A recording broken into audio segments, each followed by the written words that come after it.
Salut tout le monde, j'espère que vous allez bien. Aujourd'hui, présentation d'un petit panneau solaire de 200 watts de chez Foxtéon. C'est parti.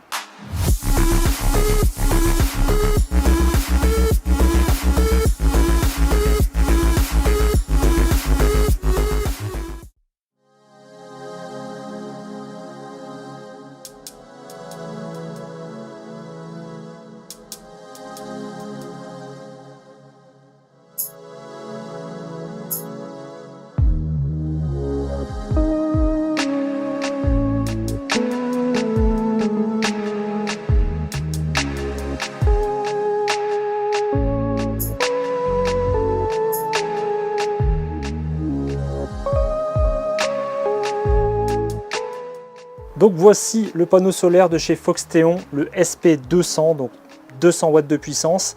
On est sur une technologie monocristallin, donc c'est des panneaux solaires pliables qui sont plutôt pas mal en termes de rendement. Donc bien évidemment c'est en MC4 hein, et il donne un adaptateur MC4 vers un doubleur, donc soit du coup du Anderson, soit ça c'est une prise qui est un peu moins courante, on le voit un peu moins souvent sur les batteries de stockage, mais on retrouve généralement cette prise sur la IGO 3600. Donc du coup ce panneau solaire est vraiment dédié pour la IGO 1200 et la IGO 3600. Donc c'est assez rigide hein. Donc au niveau solidité il n'y aura pas de problème de ce côté là. On se retrouve ici avec des pieds réglables avec une sangle et ici on retrouve des pressions. Donc le pied est à la fois accroché au panneau, donc avec une pression, donc ici, voilà, comme on peut le voir là derrière, et en même temps la sangle elle est réglable de la même manière avec différentes positions. Donc là ici on va la mettre sur la 3e position pour vous montrer un petit peu une fois déplié. Le panneau est fermé, alors pas tout à fait en portefeuille ni en accordéon, mais en 2 parties, puis de nouveau en 2 parties, je vais vous montrer ça tout de suite après, et ça se referme également avec des petites pressions comme ça. Donc au moins ça ne se dépliera pas. Pour le ranger, c'est parfait.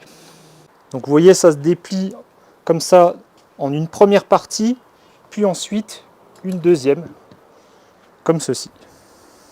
Donc on se retrouve au final avec 3 pieds pour l'inclinaison réglable. Donc voilà un petit peu le rendu du panneau, donc ça vous donne un peu l'idée de la texture. Donc c'est vraiment costaud, très rigide, un peu plus que les Bluetic hein, que j'ai déjà présenté sur la chaîne il y a déjà de ça 1 an.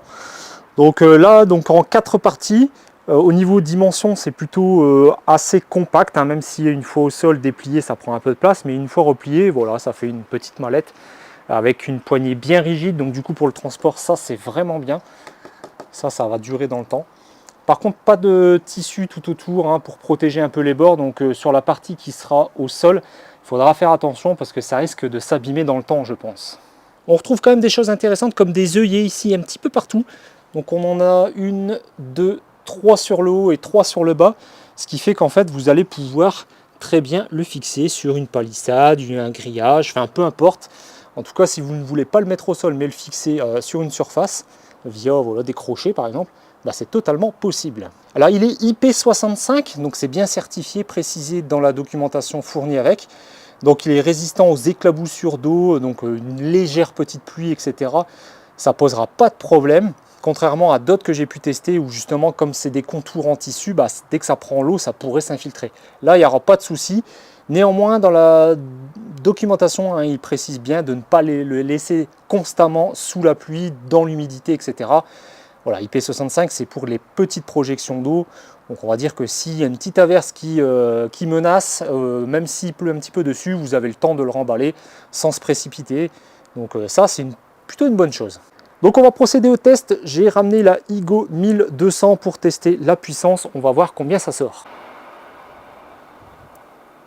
Je viens de la brancher sur la IGO 1200, voyons voir à combien on monte, 120 watts.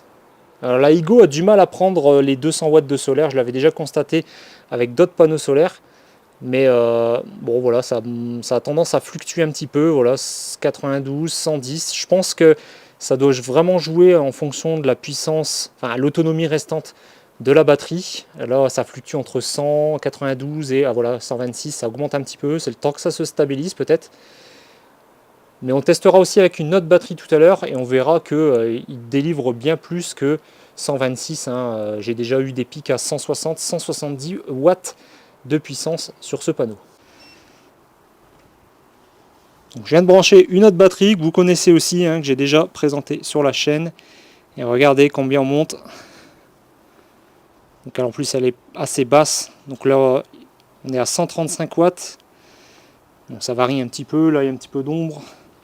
Ça bouge, ça remonte. Sachant qu'il est déjà 16 heures.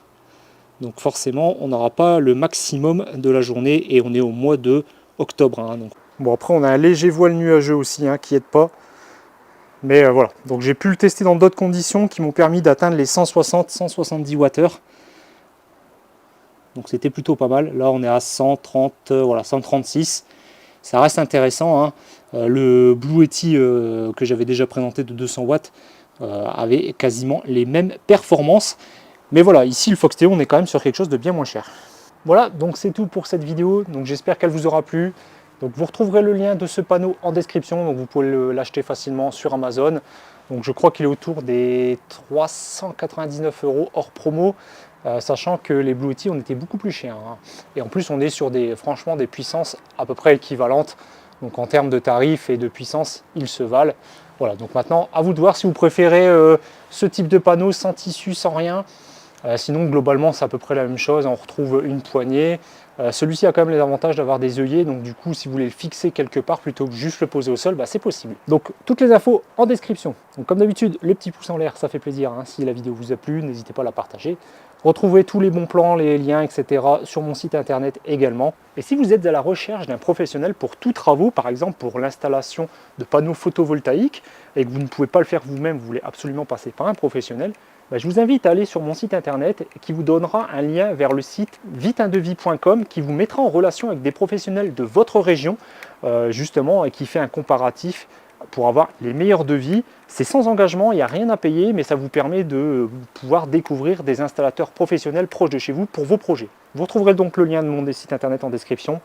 Et puis vous scrollez un petit peu vers le bas au niveau du site et vous tomberez sur viteundevis.com.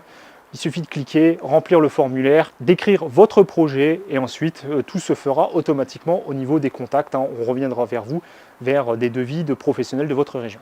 Et sur ce, on se dit à très bientôt pour une prochaine vidéo.